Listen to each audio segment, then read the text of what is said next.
Bismillahirrahmanirrahim. Assalamualaikum warahmatullahi wabarakatuh. Sebelumnya perkenalkan, nama saya Dinda Nurul Kamila, NIM 862312020066 dari 20 MT2. Baik, di sini langsung saja saya akan menjelaskan terkait dengan perumusan kebijakan pendidikan. Nah, yang pertama, hakikat formulasi kebijakan. Formulasi berarti perumusan, sedangkan kebijakan berarti rangkaian konsep dan asas yang menjadi garis besar dan dasar rencana dalam pelaksanaan suatu pekerjaan, kepemimpinan, dan cara bertindak, baik itu dari tentang pemerintahan, organisasi, dan sebagainya.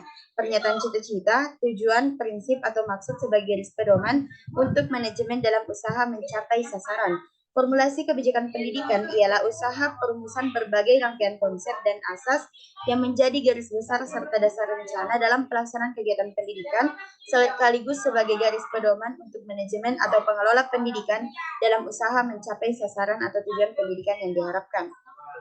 Adapun komponen formulasi kebijakan ada 3, yakni tindakan, aktor, dan orientasi nilai. Tindakan kebijakan adalah tindakan yang disengaja yang selalu dilakukan secara terorganisasi dan berulang guna membentuk pola-pola tindakan tertentu sehingga pada akhirnya akan menciptakan norma-norma bertindak bagi sistem kebijakan. Adapun aktor adalah orang atau pelaku yang terlibat dalam proses formulasi kebijakan, akan memberikan dukungan maupun tuntutan serta menjadi sasaran dari kebijakan yang dihasilkan oleh sistem kebijakan.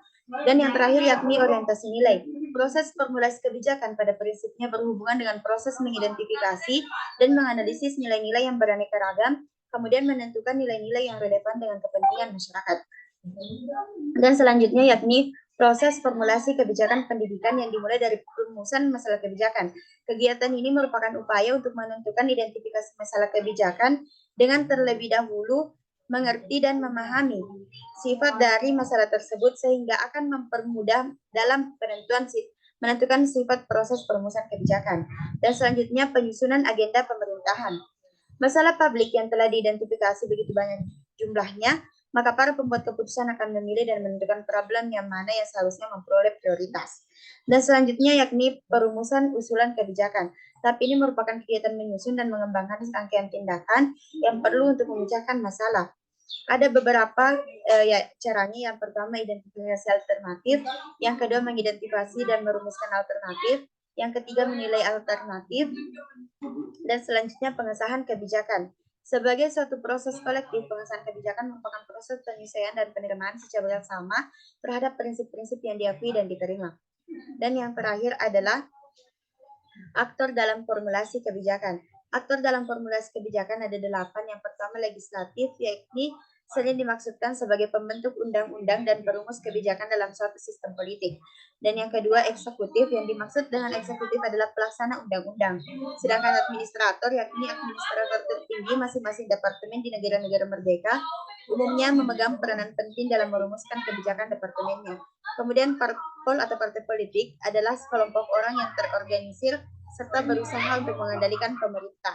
Kemudian interest group atau kelompok kepentingan adalah satu kelompok yang beranggotakan orang-orang yang mempunyai kepentingan bersama. Kemudian organisasi massa adalah kumpulan orang-orang yang mempunyai cita-cita dan keinginan yang sama. Kemudian ada perguruan tinggi, yakni satu lembaga di mana para elit akademikus yang berada. Kemudian tokoh perorangan dapat berasal dari berbagai bidang, baik itu bidang agama, politik, pendidikan, budaya, seni, maupun teknologi. Mungkin itu presentasi dari saya, lebih dan kurangnya mohon dimaafkan. Wassalamualaikum warahmatullahi wabarakatuh.